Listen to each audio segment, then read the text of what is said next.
So hello everyone, welcome back to the my channel. So दोस्तों, हम लोग science के पीरियड सर्च के क्वेश्चन को डिस्कस कर रहे थे। ये आपके आगामी आरआरबी एग्जाम, एसएससी एग्जाम या कोई भी अन्य एग्जाम के लिए काफ़ी इंपॉर्टेंट होगा।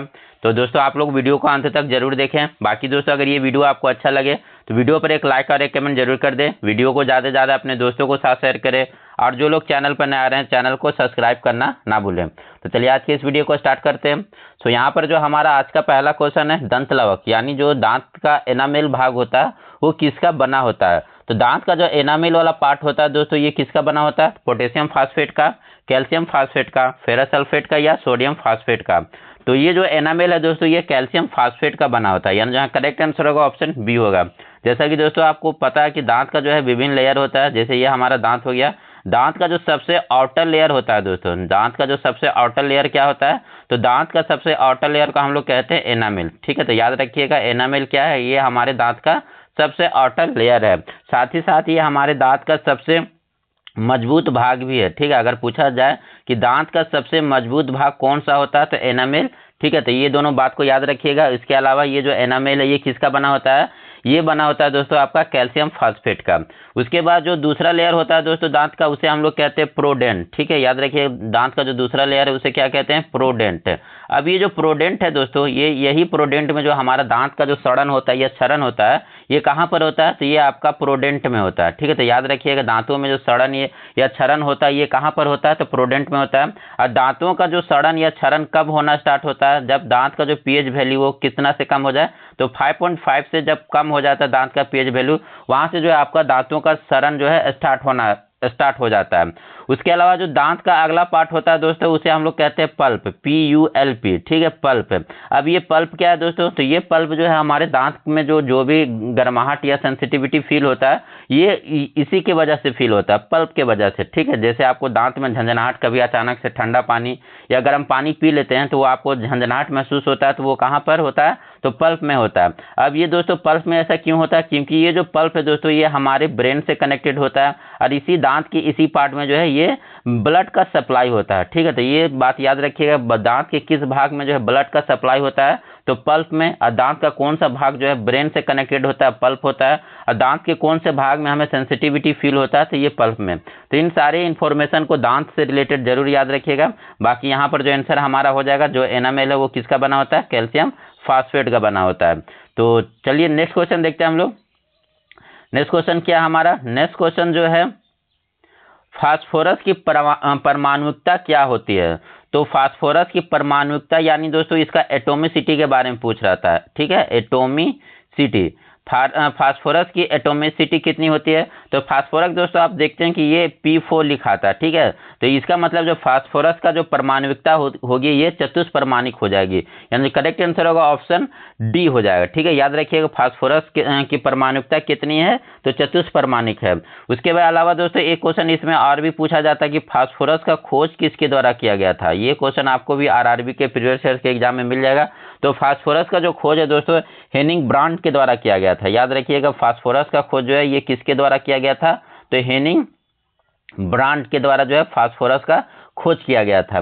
इसके अलावा और क्या याद रख सकते हैं? अगर आपसे पूछ लिया जाए हाइड्रोजन की परमाणुकता क्या होती है, तो हाइड्रोजन हो गया दोस्तों, उसके बाद क्लोरीन हो गया, इनकी परमाणुकता कितनी होती है? तो 2 होती है। तो आप लोग कमेंट करके बताएंगे दोस्तों कि ओजोन का जो है परमाणुकता कितना होता है। इसका आंसर आप लोग कमेंट करके बताएंगे दोस्तों कि ओजोन का जो है परमाणुकता कितना होगा। और उसके साथ आप बताइएगा एक सल्फर का, सल्फर और ओजोन का जो है आप लोग आंसर कमेंट करके बताएंगे। नेक्स्ट क्वेश्चन देखते हैं।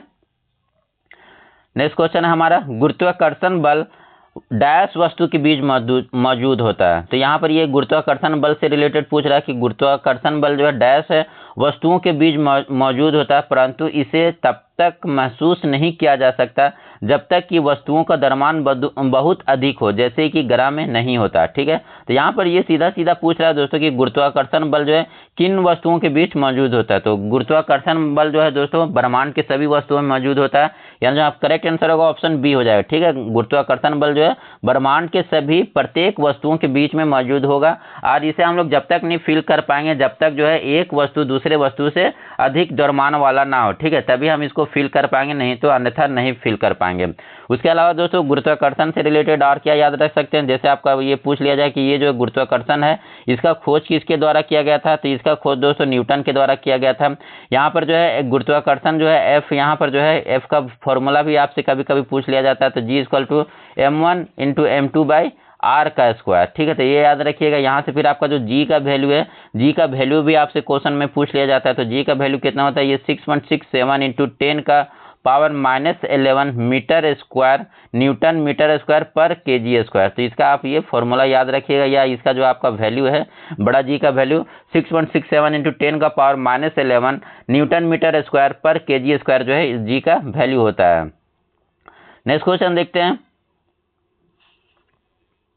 नेक्स्ट क्वेश्चन हमारा, पृथ्वी के चारों ओर चंद्रमा की गति डैश के कारण होता है। तो पृथ्वी के चारों ओर जो चंद्रमा घूमती है दोस्तों, ये किसके वजह से घूमती रहती है, तो ये गुरुत्वाकर्षण बल के कारण ही होगा, यानी जो करेक्ट आंसर होगा ऑप्शन ए हो जाएगा। इसमें तो ज़्यादा आप लोगों को समझाने की कोई ज़रूरत नहीं है, ठीक है। तो पृथ्वी के चारों ओर चंद्रमा की जो गति है वो किसके कारण होता है, तो गुरुत्वाकर्षण बल के कारण होता है। नेक्स्ट क्वेश्चन देखते हैं। जब लोहे को डैश और डैश के साथ मिश्रित किया जाता है तब हमें स्टेनलेस स्टील प्राप्त होता है। तो यहाँ पर ये सीधा सीधा पूछ रहा है दोस्तों, स्टेनलेस स्टील का जो है मिश्र धातु जो है ये किसका बना होता है, तो स्टेनलेस स्टील दोस्तों लोहा का हो गया। उसके बाद आप इसमें क्या मिलाते हैं, क्रोमियम मिलाते हैं, लोहा क्रोमियम और निकेल का, ठीक है, लोहा क्रोमियम और निकेल से जो है ये स्टेनलेस स्टील बनता है। और इसमें दोस्तों कार्बन को मिलाया जाता है, ठीक है। स्टेनलेस स्टील में पूछा जाता है कार्बन को किस लिए मिलाया जाता है, तो स्टेनलेस स्टील को मजबूती प्रदान करने के लिए जो है इसमें कार्बन मिलाया जाता है। और इसमें जो कार्बन की मात्रा कितना होता है, तो इसमें जो कार्बन का मात्रा होता है ये दोस्तों मात्र 2% होता है। तो याद रखिएगा स्टेनलेस स्टील किसका किसका मिश्र धातु है, तो लोहा क्रोमियम निकेल और कार्बन। कार्बन को स्टेनलेस स्टील में किस लिए मिलाया जाता है, तो स्टेनलेस स्टील को मजबूत करने के लिए। और इसमें कार्बन को जो प्रतिशत है ये कितना होता है, तो ये आपका 2%। वैसे ये वेरी करता है 1.2 से 2% तक, तो याद रखिएगा 1.2 से 2% तक, लेकिन अधिकतर केस में आपको ये 2% ही रहेगा, तो जरूर इसे ध्यान में रखेंगे। अगले क्वेश्चन की तरफ चलते हैं हम लोग। निम्नलिखित में क्या एक सामान्य है, यहाँ पर कुछ कंडीशन दिया हुआ है, तो इनमें क्या सामान्य है वही पूछा जा रहा है दोस्तों। तो पहला जो कथन है, एक तीव्र गति से आता कंकड़ किसी व्यक्ति को चोट पहुंचा सकता है या खिड़की के कांच को तोड़ सकता है। किसी गतिशील वाहन की ऊर्जा, तेजी से चलती हवा कई घरों को नुकसान पहुंचा सकती है, या हवा पवन चक्की के फलकों को चला सकती है। तो ये जो चारों उदाहरण दिए हैं दोस्तों, तो इनमें क्या एक कॉमन है, इनमें गतिज ऊर्जा कॉमन हो जाएगा, या अति तीव्र गति कॉमन होगा, गुरुत्वीय खिंचाव होगा, या घर्षण बल होगा। तो इनमें आपको पता होना चाहिए दोस्तों कि जो भी चीज़ में स्पीड है, यानी जो भी चीज़ आपका मोशन में है या गति में है, तो उनमें जो है क्या होता है, उनमें आपका गतिज ऊर्जा होता है, ठीक है। तो जो भी वस्तु मोशन में या गति में उसमें क्या होगा, गतिज ऊर्जा। तो यहाँ पर आप उदाहरण में देख सकते हैं कि सारे वस्तुओं में जो है क्या है, गति है, ठीक है। एक तीव्र गति से आता हुआ कंकड़, तो कंकड़ में इसका मतलब दोस्तों मोशन है या स्पीड में है ये, तो इसमें गतिज ऊर्जा होगा। गतिशील वाहन में गतिशील है, तो इसमें भी आपका दोस्तों क्या होगा, गतिज ऊर्जा होगा। तेजी से चलती हुई हवा में भी दोस्तों क्या है, गति है, तो इसमें भी गतिज ऊर्जा होगा। और हवा पवन चक्की के फलकों को घुमा सकती है, तो ये इसमें भी दोस्तों आपका क्या होगा, गतिज ऊर्जा होगा। तो यहाँ पर सब में एक कॉमन चीज क्या निकल के आ रहा है, तो गतिज ऊर्जा इन सभी में कॉमन है, ठीक है। गतिज ऊर्जा जो आपका काइनेटिक ऊर्जा है, इसका फॉर्मूला भी होगा, तो इसका फॉर्मूला आप याद रखिए, काइनेटिक एनर्जी क्या होता है, 12mv², ठीक है। अब ये काइनेटिक ऊर्जा एक ऐसा ऊर्जा का फॉर्म है जो किसके वजह से होता है, तो कोई वस्तु के गति के वजह से या स्पीड के वजह से जो ऊर्जा जनरेट होता है उसे हम लोग गतिज ऊर्जा कहते हैं। और ये जो होता है इसका फॉर्मूला काइनेटिक एनर्जी = 12mv²। तो ये फॉर्मूला भी आप ध्यान में रखिएगा, इससे आपका छोटा मोटा जो है न्यूमेरिकल बन जाता है। नेक्स्ट क्वेश्चन देखते हैं। पौधे में लचीलापन प्रदान करने वाला स्थायी ऊतक को कहा जाता है। तो पौधे में जो लचीलापन प्रदान करता है, ये कौन सा जो है ऊतक जो है इसको प्रोवाइड करता है लचीलापन। पौधे में लचीलापन कौन सा ऊतक, तो पैरेन्काइमा, एरेन्काइमा, स्क्लेरेन्काइमा या कोलेन्काइमा। तो पौधे में जो लचीलापन प्रदान करता है दोस्तों, ये आपका कोलेन्काइमा के द्वारा प्रदान किया जाता है, यानी जहाँ करेक्ट आंसर होगा ऑप्शन डी हो जाएगा, ठीक है। याद रखिएगा पौधे में जो लचीलापन है ये किसके वजह से या कौन से टिश्यू के वजह से होता है, तो कोलेन्काइमा के वजह से जो है पौधे में लचीलापन होता है। उसके अलावा यहाँ पर आप देख रहे होंगे दोस्तों पेरेन्काइमा। तो पेरेन्काइमा का काम क्या है दोस्तों, तो ये जो है भोजन को स्टोर करके रखने में हेल्प करता है। ठीक है, पेरेन्काइमा क्या है, तो ये आपका फूड को स्टोर करने में हेल्प करता है। और ये दोस्तों इसका जो है कोशिका, इसमें जो है कोशिका भित्ति मौजूद होता है। ठीक है, याद रखिएगा, पेरेन्काइमा में जो है कोशिका भित्ति मौजूद होता है। और ये पौधे में जो है क्या करता है, तो पौधे का जो है ये आपका फूड को स्टोर करके रखता है।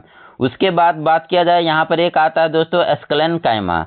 स्क्लेरेनकाइमा क्या है दोस्तों, तो स्क्लेरेनकाइमा ये आपका एक जो है डेड सेल होता है पौधे में। ये किस तरह का ऊतक है, तो अगर पूछा जाए कि पौधे का कौन सा जो स्थायी ऊतक है वो डेड सेल का बना होता है, तो ये आपका दोस्तों स्क्लेरेनकाइमा। और इसका काम क्या है, तो ये दोस्तों आपका पौधे को मैकेनिकल सपोर्ट प्रोवाइड करता है। ठीक है, स्क्लेरेनकाइमा क्या है, तो पौधे को जो है आपका किस तरह का सपोर्ट प्रोवाइड करता है, तो ये आपको जो है बाहरी आवरण से जो है मैकेनिकल सपोर्ट प्रोवाइड करता है। कौन, तो स्क्लेरेनकाइमा। तो ये याद रखिएगा, ये अक्सर आपको एग्जाम में पूछ लिया जाता है। नेक्स्ट क्वेश्चन देखते हैं, यहाँ पर आपका न्यूमेरिकल है। तो क्वेश्चन क्या बोला है दोस्तों, एक अवतल दर्पण सूर्य के सामने इस तरह रखा गया है कि सूर्य की किरणें का अभिसरण दर्पण के मुख्य अक्ष पर 5 सेंटीमीटर दूरी पर एक बिंदु पर होता है। यदि 3 सेंटीमीटर लंबी एक मोमबत्ती को दर्पण के मुख्य अक्ष पर 10 सेंटीमीटर दूरी पर रखा जाए तो मोमबत्ती का प्रतिबिंब कितना दूर बनेगा। ठीक है, तो यहाँ पर आपका अवतल दर्पण दिया हुआ है। अवतल दर्पण मतलब आपका दोस्तों कॉनकेव मिरर दिया हुआ है। ठीक है, कॉनकेव मिरर दिया हुआ है। तो यहाँ पर देखिए आप, इसमें जो पहले इन्फॉर्मेशन है, ये जो इन्फॉर्मेशन दिया हुआ है वो लिख लेते हैं। तो यहाँ पर आपको सबसे पहले लेंस फार्मूला पता होना चाहिए। 1/f इक्वल टू क्या होता है, 1/u प्लस 1/v। ठीक है, 1/f equal to 1/u plus 1/v। यहाँ से आप देखिए, अब इसमें जो इन्फॉर्मेशन क्या क्या दिया हुआ है, तो चूंकि आपका जो ये सूर्य की किरणें दर्पण से 5 सेंटीमीटर की दूरी पर केंद्रित होती है। ठीक है, यहाँ पर आप देख सकते हैं कि यहाँ पर जो सूर्य का किरणें है ये दर्पण से 5 सेंटीमीटर दूर बिंदु पर केंद्रित हो रहा है। इसका मतलब जो यहाँ पर फोकस दिया हुआ है, फोकस कितना दिया हुआ है, तो ये 5 सेंटीमीटर का। चूंकि आपका ये दोस्तों अवतल दर्पण है, तो ये जो फोकस हो जाएगा -5 सेंटीमीटर हो जाएगा। उसके बाद वस्तु रखा हुआ कितने दूरी पर, तो 10 सेंटीमीटर की दूरी पर रखा था। यानी जो u दिया हुआ कितना है, तो ये 10 सेंटीमीटर। अवतल दर्पण की वजह से ये आपका माइनस में हो जाएगा। तो f और u का वैल्यू दिया हुआ है, हमको v का वैल्यू जो है निकालना है। तो v का वैल्यू निकालने के लिए 1/-5 इक्वल टू 1/-10 प्लस 1/v। ठीक है, तो यहाँ से जो v का वैल्यू निकल कर आ जाएगा दोस्तों, यहाँ से जो v का वैल्यू निकल कर आ जाएगा -10 सेंटीमीटर आ जाएगा। ठीक है, तो -10 सेंटीमीटर v का जो प्रतिबिंब का दूरी बन जाएगा -10 सेंटीमीटर।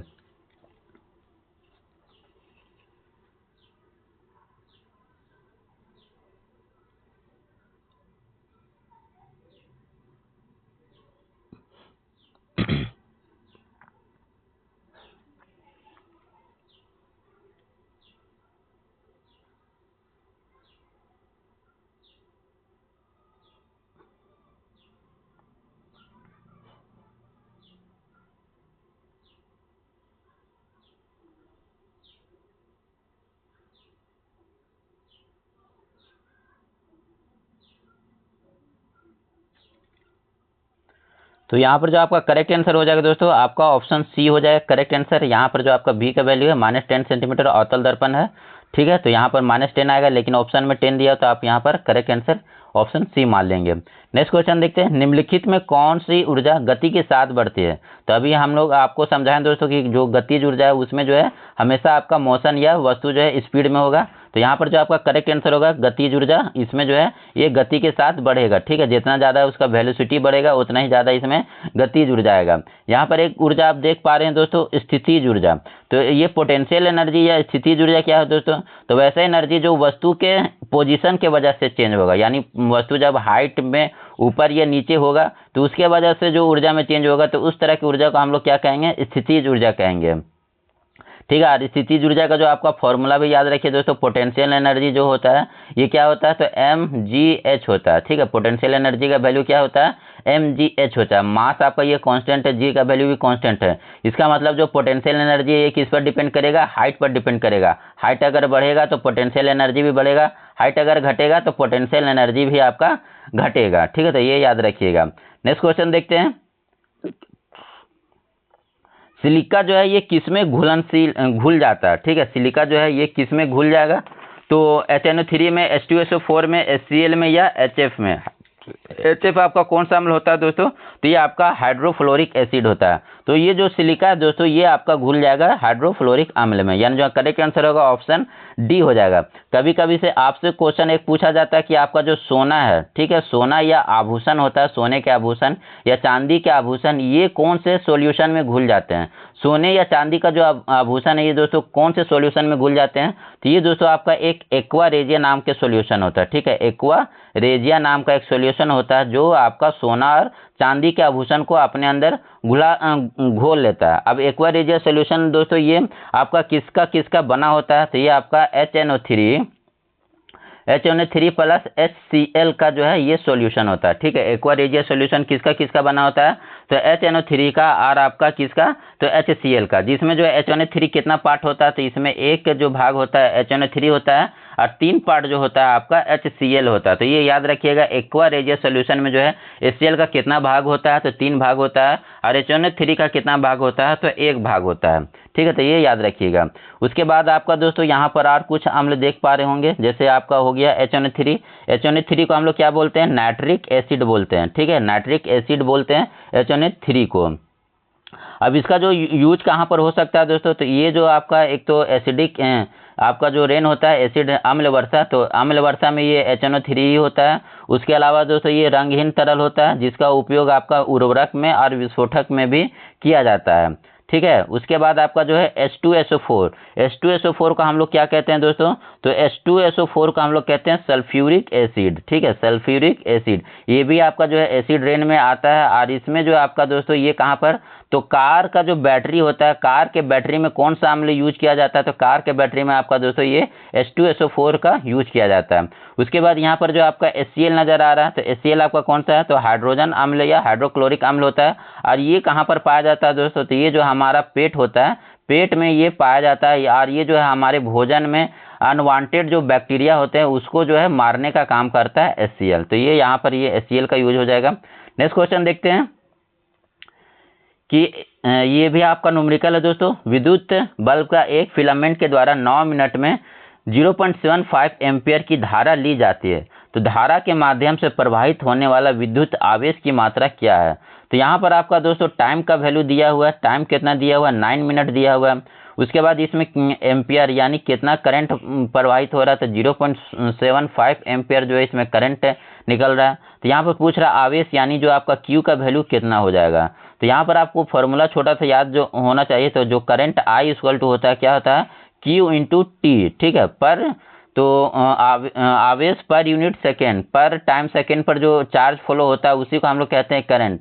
तो यहाँ पर आपका करंट का वैल्यू दिया है कितना? 0.75।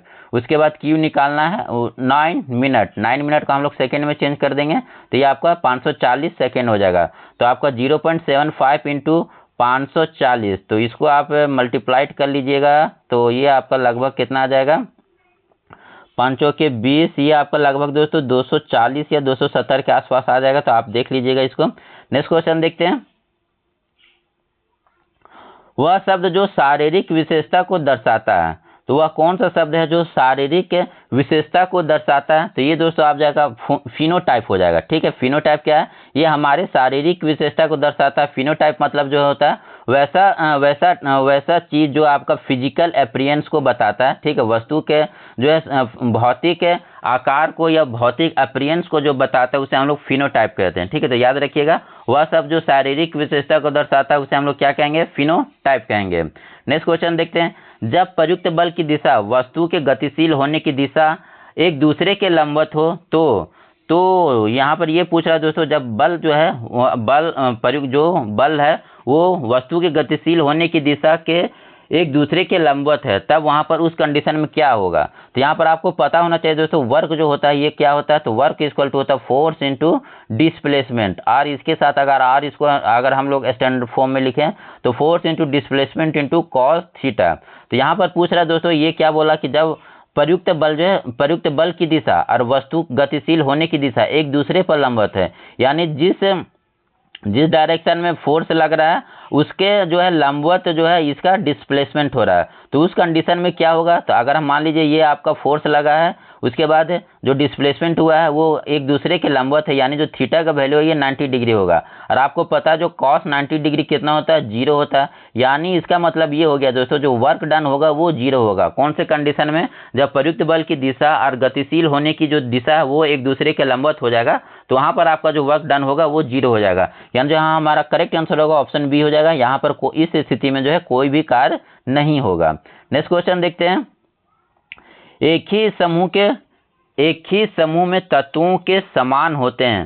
तो एक ही समूह के जो तत्व होते हैं दोस्तों, उनकी क्या चीज समान होता है? तो उनका जो है रासायनिक गुण समान होते हैं। ठीक है, एक ही समूह के तत्वों के क्या चीज समान होते हैं? तो उनके रासायनिक गुण समान होते हैं। ठीक है, ये याद रखिएगा। उसके बाद आपका दोस्तों यहाँ पर क्या? परमाणु द्रव्यमान। तो परमाणु द्रव्यमान क्या होता है दोस्तों? तो एटॉमिक जो मास होता है ये आपका प्रोटॉन प्लस न्यूट्रॉन का जो सम होता है उसे हम लोग कहते हैं एटॉमिक मास। ठीक है, एटॉमिक मास या परमाणु द्रव्यमान। और परमाणु संख्या क्या होता है दोस्तों? तो परमाणु संख्या जो है नंबर ऑफ प्रोटॉन या नंबर ऑफ इलेक्ट्रॉन की संख्या को हम लोग क्या कहते हैं? परमाणु संख्या कहते हैं या एटॉमिक नंबर कहते हैं। उसके बाद यहाँ पर आपको नजर आ रहा है परमाणु की त्रिज्या। तो परमाणु का त्रिज्या कितना होता है दोस्तों? तो परमाणु का जो त्रिज्या होता है ये 10⁻⁻10 मीटर होता है। ठीक है, ये याद रखिएगा। परमाणु का जो त्रिज्या है इसका जो रेडियस होता है ये कितना होता है? 10⁻⁻10 मीटर। उसके अलावा अगर पूछ दिया जाए दोस्तों परमाणु के नाभिक का आकार कितना होता है, तो परमाणु के नाभिक का जो आकार होता है ये 10⁻⁻15। याद रखिएगा, दोनों अलग अलग है। अगर सिर्फ पूछ लिया जाए परमाणु का त्रिज्या कितना होता है, तो ये 10⁻⁻10 मीटर। और परमाणु के नाभिक की त्रिज्या कितना होता है? अगर नाभिक आ जाएगा तो नाभिक में जो हो जाएगा 10⁻⁻15 मीटर। ठीक है, नेक्स्ट क्वेश्चन देखते हैं। एक भीड़ वाली सड़क पर एक बस की गति डैश गति का उदाहरण है। तो एक भीड़ वाली जो जगह है दोस्तों, वहां पर जो बस का गति होगा वो किस तरह से होगा? तो जहां पर भीड़ भाड़ है दोस्तों, तो बस कभी रुकेगा कभी तेज होगा। तो ये जो है एक असमान गति को बताएगा, यानी जो करेक्ट आंसर होगा ऑप्शन ए हो जाएगा। ठीक है, एक भीड़ भाड़ वाली सड़क पर जो है बस की गति किस टाइप की गति का उदाहरण है? तो एक असमान गति का यहाँ पर ये उदाहरण हो जाएगा। नेक्स्ट क्वेश्चन देखते हैं। निम्नलिखित में से किसमें अवतल दर्पण का प्रयोग नहीं होता है? यानी जो कनकेव मिरर है ये कहाँ पर यूज नहीं होगा? तो सर्च लाइट के रूप में होता है, बिल्कुल सही है। सौर भट्टी में भी होता है, और गाड़ी के हेडलाइट में भी आपका क्या यूज होता है? अवतल दर्पण होता है। पार्श्व मिरर या आपका जो गाड़ी के साइड मिरर के रूप में किसका यूज होता है दोस्तों? तो ये जो पार्श्व मिरर है या साइड मिरर के रूप में हम लोग उत्तल दर्पण का यूज करते हैं। यानी जो यहाँ पर करेक्ट आंसर होगा ऑप्शन सी हो जाएगा। अवतल दर्पण का यूज जो है साइड मिरर के रूप में या रेयर मीडियम या गाड़ी के साइड मिरर के रूप में नहीं होता है। अगला क्वेश्चन है, आप किस जगत में सभी जीव को रखेंगे जो कोशिका भित्ति के साथ साथ बहुकोशिकीय सुकेंद्रित होंगे? तो ये जो दोस्तों ये कौन सा जगत का जीव है जिसमें जो कोशिका भित्ति भी होगा और उसका जो सेल होगा वो मल्टी सेल का बना होगा? तो ये आपका प्रोटिस्टा जगत में आ जाएगा। यानी जो करेक्ट आंसर होगा ऑप्शन ए हो जाएगा। ठीक है, आप किस जगत में सभी जीव को रखेंगे जो कोशिका भित्ति के साथ साथ बहुकोशिकीय सुकेंद्रित होंगे? तो ये किस में हो जाएगा? प्रोटिस्टा में हो जाएगा। अगला क्वेश्चन देखते हैं। लोहे का जंग का रंग होता है। तो लोहे का जो जंग लगने के बाद जो उसका कलर हो जाता है वो हल्का भूरा कलर का हो जाता है ना, तो लाल भूरा कलर का हो जाएगा। यानी जो करेक्ट आंसर होगा ऑप्शन सी हो जाएगा। अब जो लोहे पर जो जंग लगता है दोस्तों, ये जंग लगना किस तरह का जो है अभिक्रिया है? तो ये आपका एक ऑक्सीकरण अभिक्रिया। ठीक है, लोहे पर जंग लगना किस तरह का अभिक्रिया? ऑक्सीकरण अभिक्रिया। लोहे को जो है जंग लगने से बचाने के लिए हम लोग उस पर क्या करते हैं? तो जस्ता का लेपन करते हैं। ठीक है, जिसको हम लोग गैल्वेनाइजेशन कहते हैं। गैल्वेनाइजेशन क्या है? लोहे को जंग से लगने के लिए जो है बचाने का एक विधि है, जिसमें हम लोग जस्ता का जो है लोहे के ऊपर लेपन कर देते हैं, जिसके वजह से वो उसमें जंग नहीं लगता है। अगला क्वेश्चन है, सीएनजी का मुख्य घटक क्या होता है? तो सीएनजी का जो मुख्य घटक है दोस्तों ये मीथेन हो जाएगा। यानी जो करेक्ट आंसर होगा ऑप्शन ए हो जाएगा। सो दोस्तों यहाँ पर हमारा आज का जो है ये 20 क्वेश्चन का समाप्त होता है दोस्तों। बाकी आप लोग कमेंट करके बताएं दोस्तों आज का ये क्लास आप लोगों को कैसा लगा। एंड अगर क्लास आपको अच्छा लगा हो दोस्तों तो क्लास पर एक लाइक और एक कमेंट जरूर कर दें। Thank you for watching this video.